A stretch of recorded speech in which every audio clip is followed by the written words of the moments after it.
জানেন 1970 সালে Soviet union তারা চিন্তা করলো তারা পৃথিবীর নিচে যাবে, কারণ তারা জানে পৃথিবীর নিচে হচ্ছে কিনা আমাদের বরাবর নিচে হচ্ছে কি আমেরিকা।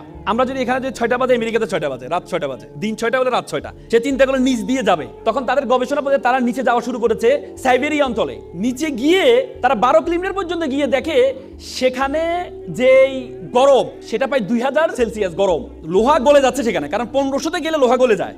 আপনি দেখেন সূর্য আমাদেরকে গরম দেয়, আমরা 40, 50, 60 সেলসিয়াস গরম পাই, আমরা সূর্য আমাদের গরম দেয়, কিন্তু মাটির নিচে কিভাবে গরম হয় পরবর্তীতে আর যেতে পারে নাই। সেই গবেষণা প্রতিষ্ঠানের প্রধান ছিলেন ডক্টর এসবক। তিনি বলেন আমি যখন যেতে পারছি না তখন আমি একটা মাইক্রোফোন পাঠিয়েছিলাম সাউন্ড নেওয়ার জন্য, ভিতরে কি সাউন্ড হয়।